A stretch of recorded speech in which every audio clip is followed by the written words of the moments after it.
Le match dans le match rencontre ce soir un cycliste monégasque, nouveau pensionnaire de l'équipe Ineos Grenadier, porteur du maillot de meilleur grimpeur sur la Vuelta, c'était en 2022. Victor Langelotti est avec nous. Bonsoir Victor. Bonsoir et merci pour l'invitation. Merci à vous d'être là. Comment ça va? Ça va très très bien. Le début de la préparation se passe pour le mieux, donc tout va super. Victor, on va revenir sur votre carrière depuis le début, le tout début même. Le cyclisme, ça a commencé quand pour vous? Ça a commencé assez jeune. Disons que j'ai grandi toujours avec un vélo autour de moi. Mon père pratiquait le vélo depuis que je suis tout petit, donc j'ai toujours été habitué à avoir un vélo assez proche.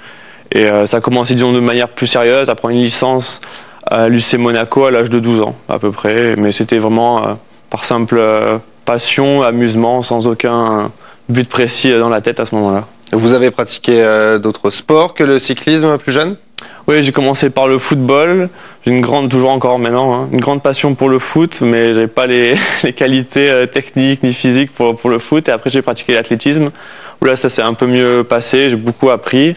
Et c'est notamment l'entraîneur d'athlétisme qui m'avait dit de pratiquer du vélo, que ça pouvait m'aider à prendre la force physique, la force de la puissance. Et quand mon père a entendu ça, il s'est empressé de trouver le plus rapidement possible un vélo. Et c'est comme ça que j'ai commencé le cyclisme. On en reparlera un petit peu plus tard de votre papa. Qu'est-ce qui vous plaît le plus dans le cyclisme? À la fois ce côté, disons, de jeu, parce que je garde toujours cette âme de, disons, un peu d'enfant, de vouloir jouer, s'amuser à faire la course, à qui arrivera le premier, disons, en haut de la bosse. Et cet aspect aussi, c'est un sport individuel mais qui se pratique en équipe. Donc il y a à la fois une exigence personnelle mais qui doit être mise au service du collectif et j'aime bien ce mélange-là, quoi. C'est drôle que vous parliez de jeu parce qu'on dit je fais du cyclisme et pas je joue au cyclisme. Non, ça c'est vrai. C'est aussi à travers ça qu'on se rend compte de l'exigence du vélo. Au quotidien, on joue pas au vélo, c'est vraiment un sport difficile, un sport de travailleurs, de gens qui en veulent. Et non, au quotidien, c'est pas forcément toujours facile, mais c'est le sport que j'aime le plus. Donc, pouvoir en vivre maintenant, c'est un luxe, quoi. Est-ce que plus jeune, vous avez eu des modèles? Ouais, Alberto Contador, c'est vraiment mon idole quand j'étais plus jeune, mais encore maintenant. Et en cyclisme, c'est vraiment mon héros, quoi. Vous en parliez tout à l'heure de votre papa, Umberto, qui est président de la Fédération monégasque de cyclisme. Quel rôle il a joué, votre père, dans votre carrière? Un rôle primordial. Je pense que sans lui, je serais pas arrivé là. Il m'a transmis la passion du vélo, il m'a transmis toutes ses valeurs. Et c'est en grande partie grâce à lui que je suis passé professionnel. D'abord que j'ai commencé le vélo, puis après j'ai réussi à passer professionnel. Et maintenant, pouvoir en vivre et atteindre une équipe comme maintenant Ineos, c'est pour lui comme pour moi, c'est une récompense de toutes ces années de travail. Donc il a une part immense dans ma réussite. Est-ce qu'aujourd'hui il joue encore un rôle dans votre carrière? À titre professionnel, disons qu'il ne joue plus de rôle, mais comme c'est mon père, il a un rôle, disons, de conseiller, de père qui est toujours et qui a toujours été très proche de moi. Donc oui, il joue un rôle, oui. Et vous avez tout de suite senti, jeune, que vous aviez des prédispositions dans le vélo? Alors pas du tout. Non? Non, pas du tout. Les premières courses de vélo se sont plutôt mal passées en termes de résultats. Je faisais pas du tout de résultats, j'étais pas très fort tout simplement. Et du coup, ça m'a enlevé une grosse pression. Parce que quand je faisais de l'athlétisme, j'avais pour habitude généralement de gagner, de jouer les podiums. Et je me mettais énormément de pression pour toujours... si je n'étais pas sur le podium, en fait, c'était une catastrophe. Et de passer au vélo et me rendre compte qu'en fait, j'avais aucune pression parce que je faisais aucun résultat, ça m'a complètement déchargé de tout stress. Et du coup, j'ai simplement pris du plaisir. Et petit à petit, en prenant de plus en plus de plaisir, les choses ont commencé à devenir de plus en plus sérieuses. Et petit à petit, les résultats sont arrivés. Même physiquement, le vélo, c'est un sport essentiellement physique. Et quand j'étais jeune, j'étais pas forcément très costaud. J'ai une croissance plutôt tardive. Et du coup, ça arrivait, disons, plutôt sur le tard, quoi, la réussite à vélo. Et c'est, disons, à l'âge de, je dirais, 18, 19 et encore plus 20 ans, que j'ai pris conscience que j'avais vraiment un potentiel, que je pouvais vraiment faire quelque chose dans le cyclisme. On voit, là, jeune, très jeune, vous aviez quel âge? Sur cette photo, je dois avoir 13 ans à peu près. je dirais, comme ça. On continue de parler de votre jeunesse. On est en 2009 maintenant, année au cours de laquelle le Tour de France part de Monaco. Vous avez pu assister au départ, vous avez été invité. Quel souvenir vous gardez de ce jour-là? Pour moi, c'est vraiment un moment exceptionnel que je garde en mémoire.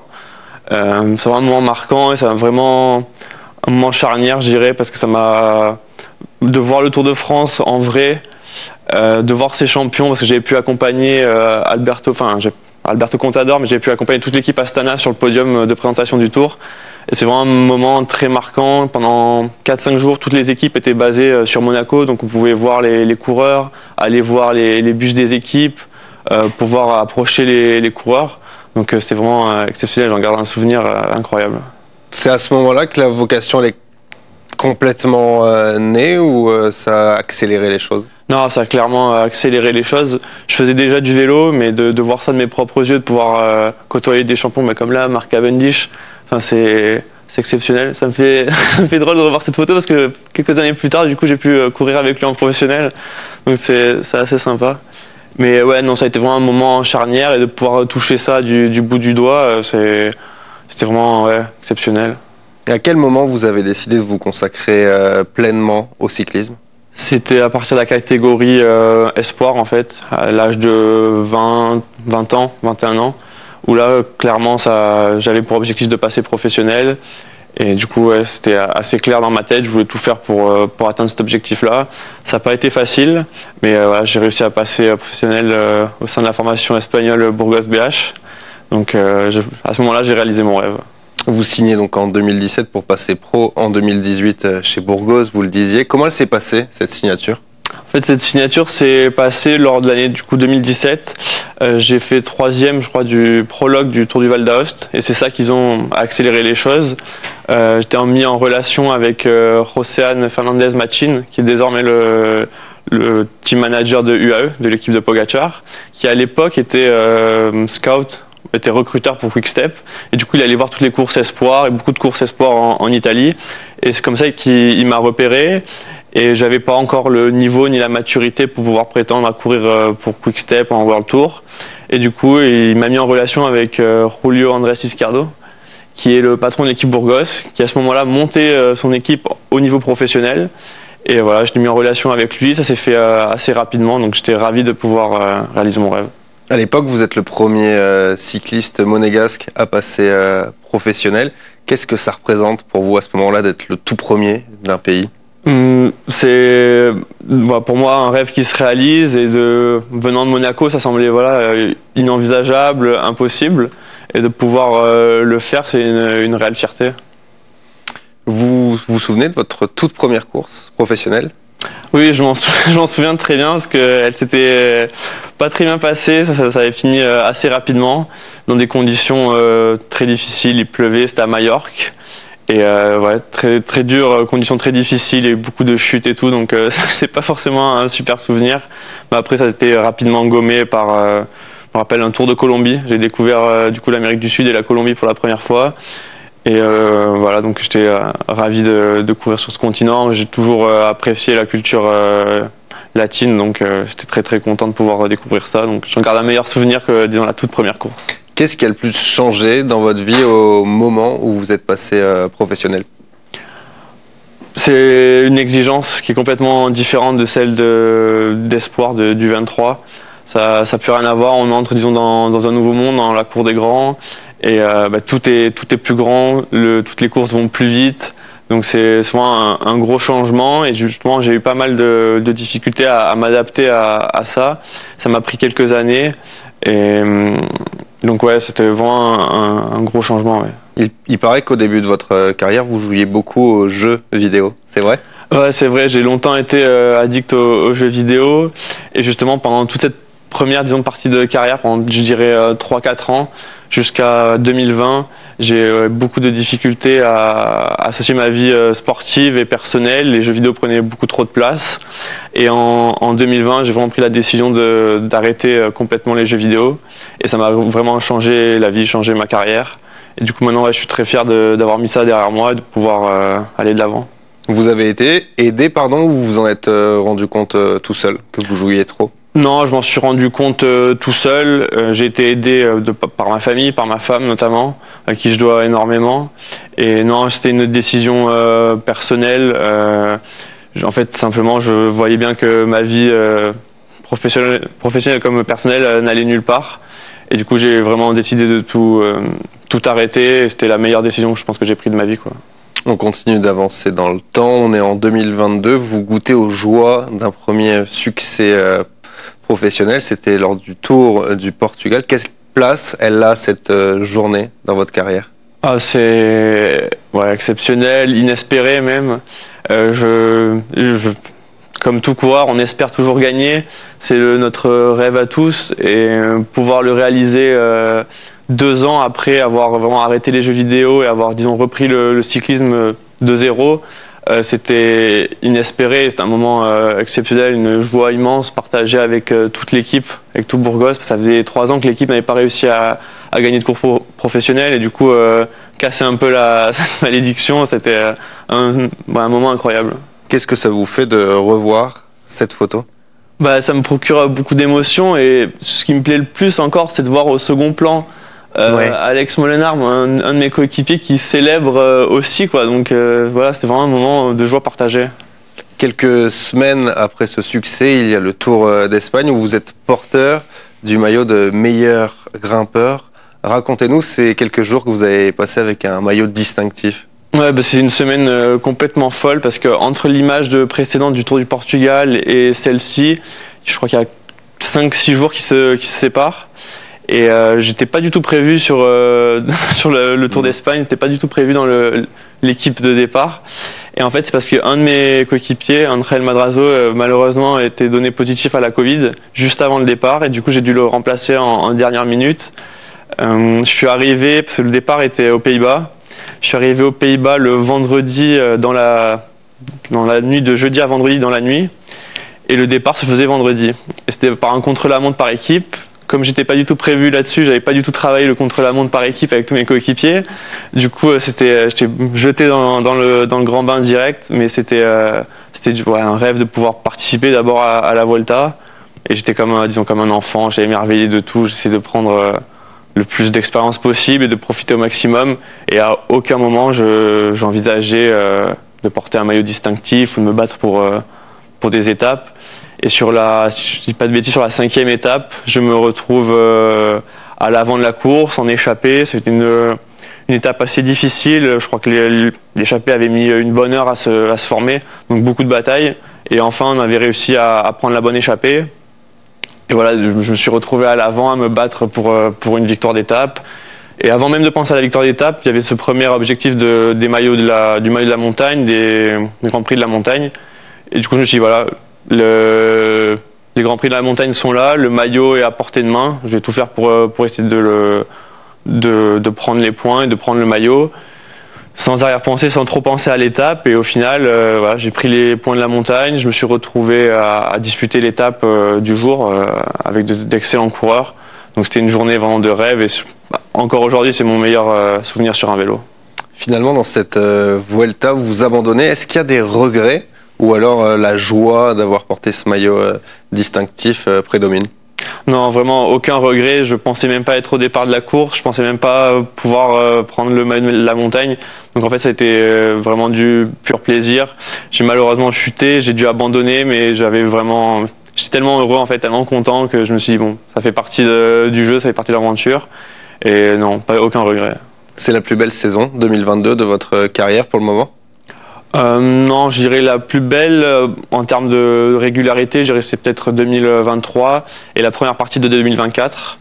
Mais 2022, c'était une année très importante parce que voilà, premier succès, on prend énormément confiance et ça permet de mettre de nouveaux objectifs pour les années à venir. Cet été, vous avez signé chez un mastodonte avec Ineos Grenadier. C'est une étape importante dans votre carrière?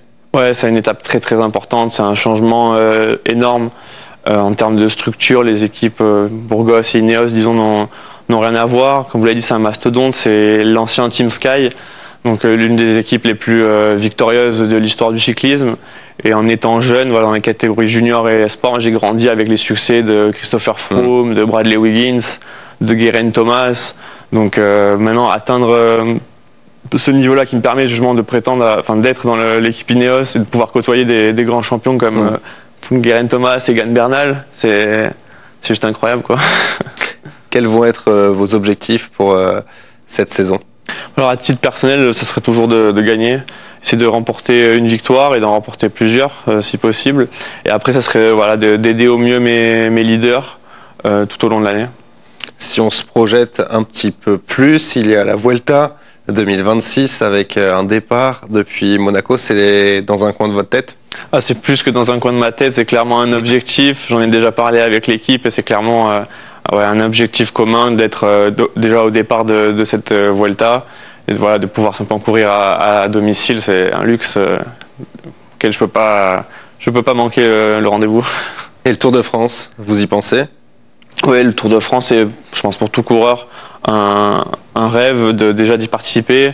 Et non, pour l'équipe, pour Ineos, c'est comme pour toutes les équipes du monde, mais c'est un moment clé pour eux dans leur histoire. C'est vraiment très très important. Donc c'est ce qui fait partie de l'identité de l'équipe. Donc ouais, j'y pense et j'espère pouvoir y participer. Ouais. Qu'est-ce que vous avez pensé cet été pendant le Tour de France sur cette dernière étape de voir le peloton s'élancer depuis Monaco? Ah c'était exceptionnel, ça m'a rappelé un peu de 2009, mise à jour. Mais non, c'était vraiment super. J'ai trouvé qu'il y avait un engouement encore plus important qu'en 2009. Donc c'était vraiment de très belles images. Après le chrono était magnifique et pouvoir avoir un champion comme Tadej Pogačar qui a remporté le Tour de France, qui a remporté aussi la dernière étape. Qui met en valeur notre sport, le cyclisme. En plus, il vit à Monaco, donc il connaissait parfaitement toutes les routes. Donc, c'est un excellent ambassadeur de notre sport et voir l'engouement qu'il y a autour de lui et de l'événement, c'est vraiment super pour tout fan de vélo et encore plus quand on est monégasque, on voit ça de chez nous, quoi. Vous le disiez, Tadej Pogačar vit ici. Beaucoup de cyclistes vivent à Monaco ou aux alentours. Ce sont les meilleures routes d'entraînement au monde? Ah, de mon point de vue, oui. Il n'y a pas photo. On a un terrain de jeu exceptionnel, une météo aussi qui est très clémente. Du coup, c'est pas une surprise si peut-être pas tous, mais beaucoup de coureurs viennent vivre ici et ils apprécient la vie monégasque. Il y a quelques jours, il y a eu le Béking à Monaco, dans les rues de la Principauté. Des vocations peuvent naître pour les jeunes qui viennent assister à cet événement? Oui, tout à fait. Du moins, je l'espère. Et c'est pour ça l'événement est scindé en plusieurs micro-événements, je dirais. Il y a tout d'abord un Pro-Am, donc une course entre professionnels et amateurs qui participent ensemble à un contre-la-montre par équipe sur 5 tours. Et à partir de 11h, 11h30, il y a eu le circuit complètement fermé pour les enfants et les professionnels. Du coup, les coureurs peuvent passer un moment avec les enfants et les enfants échanger avec leurs coureurs préférés. Donc, je pense que pour un enfant, c'est un moment rare qui peut clairement lui donner envie de faire du vélo et de s'impliquer de plus en plus dans le cyclisme. Et je pense comme à mon image en 2009, ça peut créer des vocations et j'espère plus tard voir de jeunes monégasques ou de jeunes, tout simplement de jeunes enfants et qui deviendront des coureurs plus tard, j'espère. Ouais. Le Béking a été pensé par cet homme, le cycliste italien Matteo Trentin, avec qui vous intervenez, je crois, dans les écoles pour promouvoir la pratique du vélo. C'est important pour vous de transmettre aux jeunes? Vous en parlez beaucoup. Oui, non, c'était un super moment. Chaque année, on fait ça avec Mathéo. On est notamment allé à l'école des Révoirs pour échanger avec les enfants, voir s'ils apprécient le vélo, comment ils peuvent s'en servir au quotidien. Et après, plus tard, à plus haut niveau aussi, pour ceux qui ont cette ambition. Mais c'est principalement pour promouvoir le cyclisme comme moyen de déplacement. Pour simplement leur faire comprendre que c'est un excellent moyen de locomotion, que c'est bon pour leur santé, que c'est aussi bon pour l'environnement. Et les enfants sont très réceptifs, donc ça fait toujours très plaisir. Victor, merci beaucoup d'avoir été notre invité. Plein de bonnes choses pour votre première saison avec Ineos Grenadier pour la suite de votre carrière. Merci beaucoup. Et merci à vous de nous avoir suivis. Le sport revient très très vite sur l'antenne de TV Monaco. Excellente soirée à toutes et à tous. Salut.